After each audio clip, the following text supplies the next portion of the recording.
Alhamdulillahi Rabbil Alamin. Alhamdulillahilladzi bini'matihi tatimmus salihat wa bi'afwihi tughfarudz dzunubu wassayyi'at wa bikaramihi tuqbalul ataya wal qurubat. Alhamdulillahilladzi amata wa ahya wa mana'a wa a'ta wa arsyada wa hada. Wa qulil hamdulillahilladzi lam yattakhidh walada wa lam yakul lahu syarikum fil mulk wa lam yakul lahu waliyyun minadh-dhulli wa kabbirhu takbira. Wa asyhadu anna Muhammadan abduhu wa rasuluh sahibul wajhil anwar wal jabinil azhar wasyafi'il musyaffa' fil mahsyar. Salawatullahi alaihi wa ala alihi wa sahbihi wa man tabi'ahum bi ihsanin ila yaumiddin. Amma ba'd. Allahu akbar, Allahu akbar, Allahu akbar walillahil hamd. Allahu akbar, Allahu akbar, Allahu akbar walillahil hamd. Allahu akbar, Allahu akbar, Allahu akbar walillahil hamd. Ma'asyiral muslimin rahimakumullah. Ittaqullaha ta'ala haqqa tuqah wahfadhu awamirahu wa 'azzimu hurumatihi wa sya'airah wa tazawwadu fa inna khairaz zadit taqwa. Kaum muslimin dan muslimat yang dimuliakan oleh Allah Subhanahu wa taala. Allah Subhanahu wa taala berfirman, "Dzalika wa man yu'azzim sya'airallah fa innaha min taqwal qulub." Demikianlah siapa saja yang mengagungkan syiar Allah, maka itu termasuk ketakwaan yang ada dalam hatinya. Kaum muslimin dan muslimat yang dimuliakan oleh Allah, hari ini kita menampakkan syiar Allah hari raya Idul Adha dan juga Idul Kurban. Ma'asyiral muslimin rahimakumullah, kurban telah dicontohkan oleh Nabiullah Ibrahim alaihi salatu wassalam. Beliau adalah kakek moyang dari Nabi kita Muhammad sallallahu alaihi wasallam. Pada diri Nabi Ibrahim ada petunjuk sebagaimana pada diri Nabi Muhammad sallallahu alaihi wasallam. Allah Subhanahu wa taala menegaskan bahwa Nabi Ibrahim alaihi salam bukanlah orang Yahudi, bukanlah orang Nasrani, dan bukan pula orang-orang musyrik. Allah mengatakan, "Ma kana Ibrahimu Yahudiyan wala Nasraniyan, walakin kana hanifan muslima wa ma kana minal musyrikin." Kata Allah Subhanahu wa taala, Ibrahim bukanlah orang Yahudi, bukan pula orang Nasrani, tapi beliau adalah orang yang beragama lurus, orang muslim, yaitu orang Islam, dan sekali-kali dia bukan termasuk orang-orang yang musyrik menyekutukan Allah. Kaum muslimin dan muslimat yang dimuliakan oleh Allah Subhanahu wa taala. Allah Subhanahu wa taala membantah klaim orang-orang Yahudi yang mengatakan bahwa Ibrahim alaihi salam adalah nabinya orang Yahudi sekaligus orang Yahudi. Dan orang Nasrani mengatakan bahwa Ibrahim adalah nabinya orang Nasrani dan sekaligus sebagai orang Nasrani. Orang musyrik pun juga demikian, mengklaim bahwasanya Ibrahim adalah nabi mereka, dan Nabi Ibrahim pun juga menyembah berhala. Tapi semuanya dibantah oleh Allah Subhanahu wa taala. Bahkan Allah memberi sifat musliman, hanifan, orang Islam dan orang yang beragama lurus. Kaum muslimin yang dimuliakan oleh Allah Subhanahu wa taala, maka Nabi Ibrahim alaihi salam memiliki petunjuk, di antaranya adalah seperti Nabi kita Muhammad sallallahu alaihi wasallam dan seperti semua rasul yang diutus oleh Allah Subhanahu wa taala, menyeru kepada peribadatan terhadap Allah Subhanahu wa taala semata-mata dan tidak menyekutukan Allah dengan sesuatu apapun.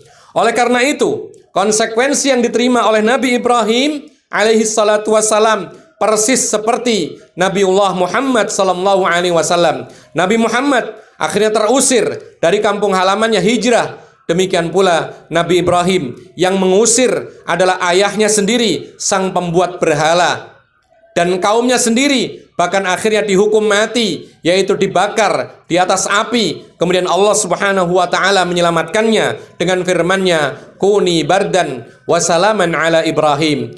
Ya naru kuni bardan wa salaman ala Ibrahim. Wahai api, dinginlah dan menjadilah selamat untuk Nabi Ibrahim alaihi salam. Kaum muslimin yang dimuliakan oleh Allah Subhanahu wa taala, teladan yang ada pada Nabi Ibrahim adalah teladan yang ada pada Nabi Muhammad sallallahu alaihi wasallam dalam masalah akidah, dalam ibadah, dalam akhlak, dalam muamalah, dan semua aspek kehidupannya. Oleh karena itu, ma'asyiral muslimin rahimakumullah, Allah berfirman, "Qad kana lakum uswatun hasanatun fi Ibrahim walladzina ma'ah." Sungguh ada pada diri Nabi Ibrahim dan orang-orang yang bersama beliau, yaitu teladan yang sangat baik buat kita semua. Kaum muslimin yang dimuliakan oleh Allah Subhanahu wa taala, terlalu panjang kita menceritakan sirah Nabi Ibrahim dari lahir sampai wafatnya beliau. Tapi mohon izin kita menyampaikan sedikit saja ibrah yang bisa kita petik dari kisah Nabi Ibrahim bersama kaumnya, bersama ayahnya, sehingga dia dihukum dan seterusnya. Kemudian akhirnya beliau mempunyai keturunan yang sangat banyak, padahal di masa tua dia tidak mempunyai anak. Kemudian berdoa dan dilimpahkan oleh Allah Subhanahu wa taala anak keturunan yang saleh dan salihah. Ma'asyiral muslimin rahimakumullah, ada sebuah petunjuk yang diajarkan oleh Nabi kita Muhammad sallallahu alaihi wasallam, dan itu pun juga diajarkan oleh Nabi Ibrahim alaihi salatu wassalam.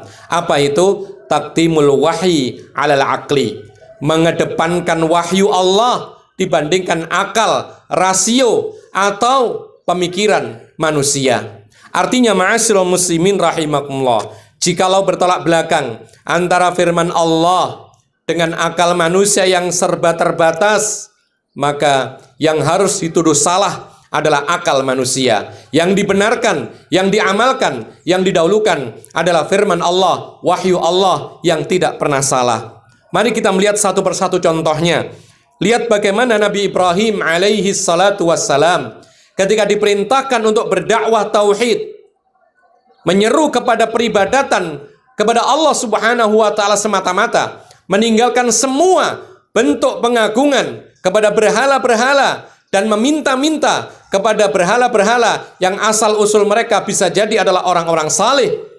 Maka kalau kita lihat kondisi masyarakatnya, hampir seluruhnya, atau kalau boleh dikatakan semua masyarakat saat itu menyekutukan Allah Subhanahu wa taala. Sang raja Namrud juga demikian menyekutukan Allah Subhanahu wa taala. Ada di antara mereka yang menyembah matahari, bulan, bintang, bahkan menyembah raja-raja yang ada saat itu. Kalau kita lihat secara rasio, secara akal manusia, bahkan tatkala ayahandanya sendiri adalah pembuat patung berhala yang dijual di pasar, maka secara akal tidak mungkin Nabi Ibrahim bisa mendakwahi mereka. Tidak mungkin Nabi Ibrahim kuat untuk mendakwahi mereka kepada tauhid. Tapi karena ini adalah wahyu dari Allah, perintah dari Allah, maka jalan saja Nabi Ibrahim berdakwah, mendakwahi ayahnya, mendakwahi rekan-rekannya, mendakwahi masyarakat secara umum, dan mendakwahi pula yaitu Raja Namrud saat itu. Walaupun kemudian akhirnya dibakar hidup-hidup dan Allah menyelamatkannya. Tapi yang kita rasakan hasilnya adalah ketika Nabi Ibrahim di masa tua belum juga mendapat pengikut, tidak ada orang yang beriman kecuali bisa dihitung dengan jari.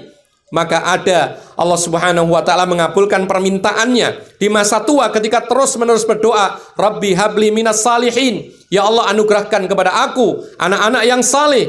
Maka Allah memberikan anugerah berupa seorang anak, yaitu Nabi Ismail. Setelah itu kemudian Nabi Ishak, kemudian Ishak memiliki keturunan Yakub, Yakub kemudian memiliki keturunan Yusuf, dan lain sebagainya. Bahkan disebutkan oleh para ulama tafsir, mereka mengatakan bahwa nabi-nabi keturunan Nabi Ibrahim itu jumlahnya sampai ribuan. Yang disebutkan di dalam Al-Quran hanya kira-kira 25 saja. Ma'asyiral muslimin rahimakumullah. Dan yang kita rasakan dari dakwahnya Ibrahim alaihissalam kemudian diteruskan oleh Nabi Muhammad SAW, dan akhirnya kita pun merasakan buah hasil daripada dakwahnya Nabi Ibrahim melalui Nabi Muhammad SAW, dan terus bersambung sampai akhirnya kita rasakan. Ma'asyiral muslimin rahimakumullah. Demikian pula tatkala Nabi Ibrahim ketika saat itu di masa tua, kemudian minta kepada Allah Subhanahu wa taala dengan tulus ikhlas. Bahkan sebagian para ulama mengatakan, saat itu orang-orang mengatakan, percuma engkau wahai Ibrahim berdoa karena umurmu sudah mencapai 80 tahun.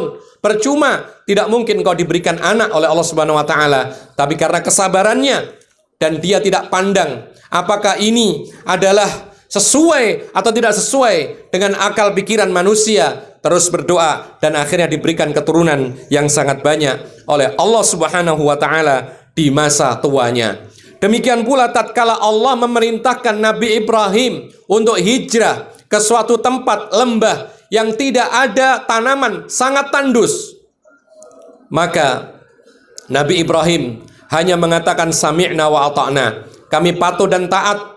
Kemudian dibawalah istrinya dan anak kecilnya yang bernama Ismail, diletakkan di suatu lembah yang sangat kering, kemudian ditinggalkan begitu saja karena perintah Allah.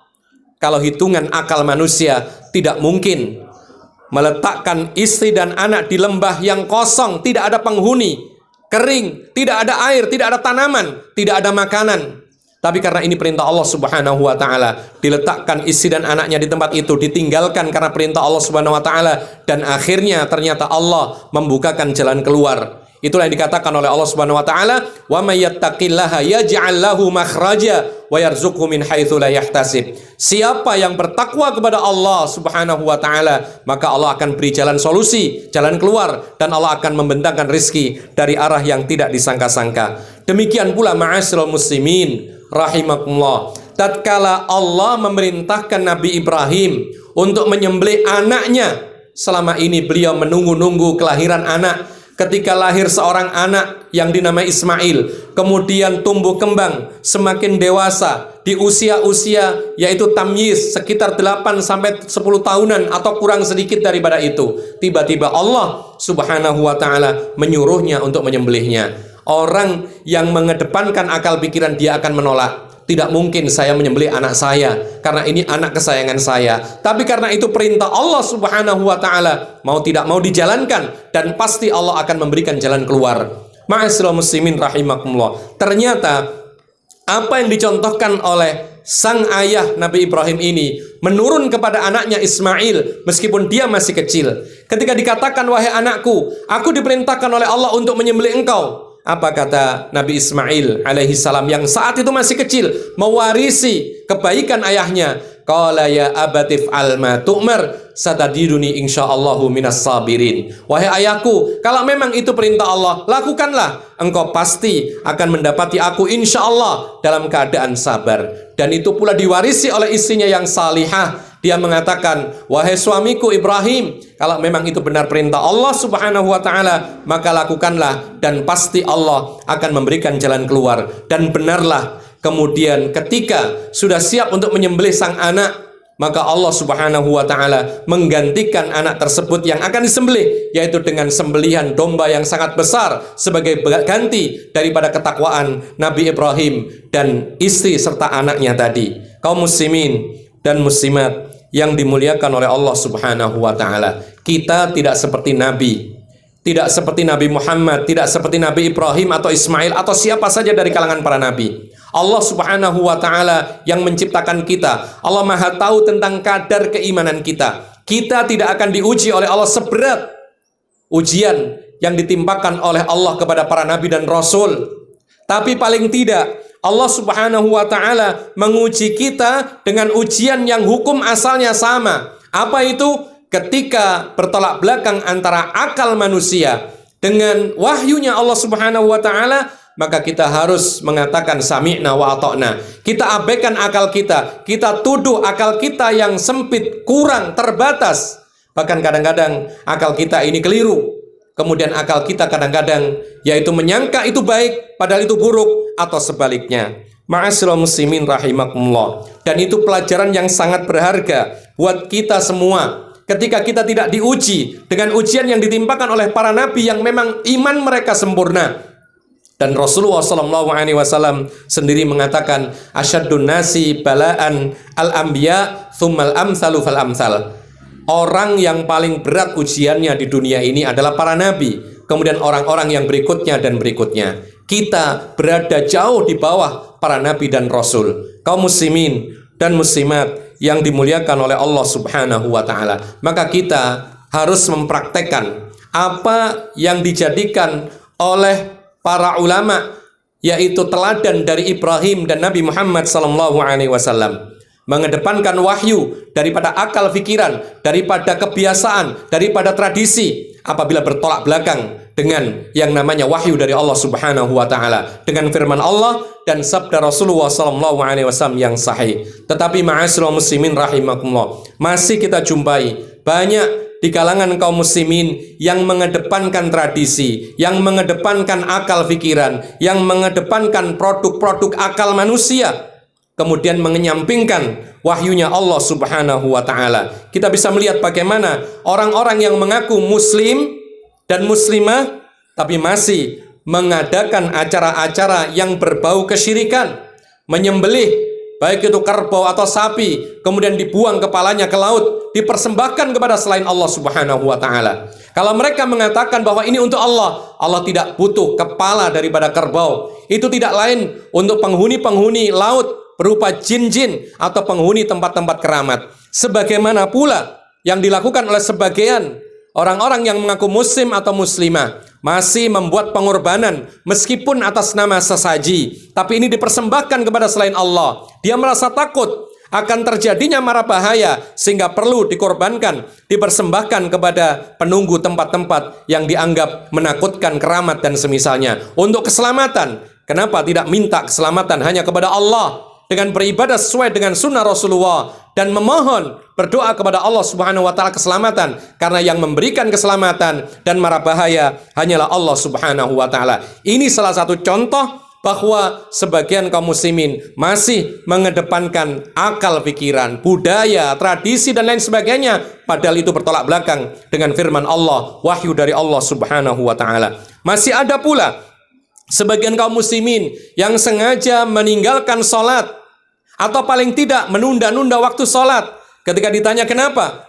Karena masih sibuk bekerja. Maka orang seperti ini, ma'asyiral muslimin rahimakumullah, menganggap seolah-olah sholatnya itu mengganggu pekerjaannya, seolah-olah sholatnya itu akan mengurangi rezekinya, sehingga dia terus bekerja, tidak pandang apakah orang-orang sedang sholat, apakah dipanggil oleh para muadzin atau tidak. Ini menunjukkan kepada kita bahwa dia kurang yakin dengan rezeki Allah Subhanahu wa taala. Kaum muslimin dan muslimat yang dimuliakan oleh Allah Subhanahu wa taala, bahkan sebagian kaum muslimin ada yang terus menjalani pekerjaan-pekerjaan haram, ribawiyah, kemudian suap menyuap dan lain sebagainya. Kemudian mereka ketika tahu itu adalah haram, dilaknat pelakunya. Yang memakan barang haram dan hasil haram ini dilaknat oleh Allah Subhanahu wa taala, tapi enggan untuk meninggalkannya. Padahal Allah Subhanahu wa taala dalam firman-Nya memerintahkan untuk meninggalkan sesegera mungkin dan taubat dengan taubatan nasuha. Tapi apa yang dikatakan? Dengan akal fikirannya dia mengatakan, kalau saya meninggalkan pekerjaan ini, lalu saya makan apa? Ini namanya salah satu bentuk mendahulukan akal fikirannya daripada wahyu Allah Subhanahu wa taala, dan dia lupa terhadap firman Allah Subhanahu wa taala, "Wa ma min dabatin fil ardi illa 'alallahi rizquha." Tidak ada satupun makhluk yang berada di bumi ini melainkan pasti Allah Subhanahu wa taala yang memberikan rezekinya. Di kalangan wanita juga demikian, ma'asyiral muslimin rahimakumullah. Ada yang masih mengedepankan akal daripada wahyu Allah Subhanahu wa taala. Lihat bagaimana mereka yang enggan untuk mengenakan jilbab dengan alasan yang dibuat-buat, panaslah, inilah, itulah. Maka pada hakikatnya dia lupa dengan firman Allah Subhanahu wa taala yang memerintahkan semua kaum wanita muslimah untuk menutup auratnya. Demikian pula ma'asyiral muslimin rahimakumullah, yang kita jumpai sebagian kaum muslimin dan muslimat itu tidak segan untuk melakukan apa yang dinamakan dengan tradisi salam-salaman antara laki dan perempuan yang bukan mahramnya. Subhanallah, bagaimana mungkin seorang laki-laki muslim dengan muslimah yang bukan mahramnya berjabat tangan dengan hujah, dengan dalih, ini adalah yaitu sopan santun, ini adalah yaitu yang dinamakan dengan tradisi baik dan semisalnya. Kita katakan ini tradisi yang tidak baik, dan ini adalah produk manusia yang bertolak belakang dengan firman Allah Subhanahu wa taala dan sabda Rasulullah sallallahu alaihi wasallam. Kalau dibiarkan orang laki dan perempuan yaitu bukan mahramnya saling bersalam-salaman, kemudian mengklaim bahwasanya orang tersebut tidak punya syahwat, ini dusta. Karena semua manusia laki perempuan diciptakan oleh Allah Subhanahu wa taala memiliki syahwat, keinginan kepada lawan jenisnya.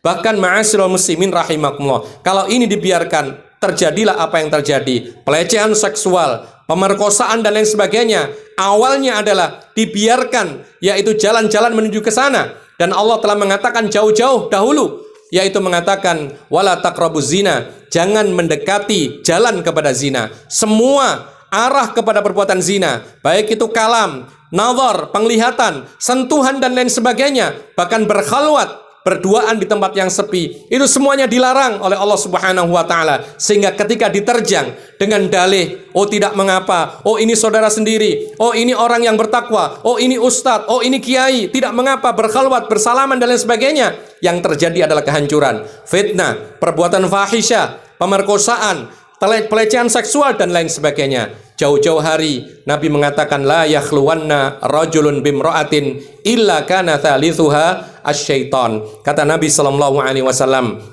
kalau ada seorang laki-laki berduaan dengan perempuan yang bukan mahramnya, artinya di tempat yang sepi, maka yang ketiga di situ pasti ada setan. Setan ini pekerjaannya adalah mengganggu, menjerumuskan manusia ke dalam jalan kehinaan. Ma'asyiral muslimin rahimakumullah. Satu lagi yang biasa dilakukan oleh sebagian wanita, mereka tahu bahwasanya perempuan tidak boleh musafir dengan tanpa mahram. Tapi yang mereka katakan tidak mengapa, sebentar saja, kebutuhan dan lain sebagainya. Padahal Nabi Shallallahu Alaihi Wasallam mengatakan tidak halal bagi seorang wanita untuk musafir dalam jarak yang jauh kecuali ditemani oleh mahramnya. Ini adalah salah satu atau beberapa hal contoh bagaimana sebagian kaum muslimin masih mengedepankan akal pikiran mereka dibandingkan wahyu Allah Subhanahu wa taala, dan itu artinya tidak meneladani Nabiullah Ibrahim alaihissalam dan Nabi Muhammad sallallahu alaihi wasallam. Ma'asyiral muslimin rahimakumullah. Yang terakhir, ketahuilah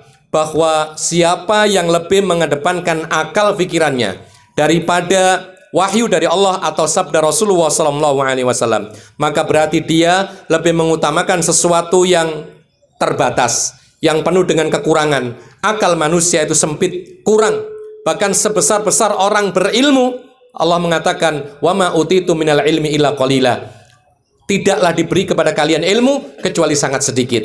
Kemudian siapa yang mengedepankan akal kemudian mengabaikan wahyu dari Allah Subhanahu wa taala, maka dia berarti mengabaikan sesuatu yang sempurna, karena wahyu Allah Subhanahu wa taala itu adalah sempurna dan tidak pernah salah. Yang berikutnya, ma'asyiral muslimin rahimakumullah, siapa yang mengedepankan akal fikiran tatkala bertolak belakang dengan wahyu Allah Subhanahu wa taala, maka pada hakikatnya dia meneladani yaitu iblis laknatullahi alaih. Kenapa demikian? Karena iblis ketika disuruh sujud kepada Nabi Adam, dia mengatakan apa? Dia mengatakan qala ana khairun minhu khalaqtani min narin wa khalaqtahu min tin. Allah Subhanahu wa taala menceritakan tatkala Allah menyuruh iblis sujud kepada Nabi Adam alaihi salam. Iblis mengatakan, "Ya Allah, aku lebih baik dari dia karena engkau menciptakan aku dari api sementara engkau menciptakan dia dari tanah." Ma'asyiral muslimin rahimakumullah. Hal ini kemudian dinyatakan oleh Allah Subhanahu wa taala sebagai makhluknya yang ingkar dan kafir kepada Allah Subhanahu wa taala. Allahumma ighfiril muslimina wal muslimat wal mu'minina wal mu'minat al ahya'i minhum wal amwat. Rabbana hab lana min azwajina wa dhurriyyatina qurrata a'yun waj'alna lil muttaqina imama. Rabbana innana sami'na munadiyan yunadi lil imani an aminu bi rabbikum fa amanna. Rabbana faghfir lana dhunubana wa kaffir 'anna sayyi'atina wa tawaffana ma'al abrar. Rabbana ighfir lana wa liwalidina warhamhum kama rabbawna shighara. Rabbana aslih wulata umurina. Rabbana aslih wulata umurina. Rabbana aslih wulata umurina wa aslih syababana wa nisa'ana. Rabbana atina fid dunya hasanah wa fil akhirati hasanah wa qina adzabannar. Wa sallallahu ala nabiyyina Muhammad wa ala alihi wa sahbihi ajma'in. Wa akhiru da'wana anil hamdulillahi rabbil alamin. Wassalamu alaikum warahmatullahi wabarakatuh.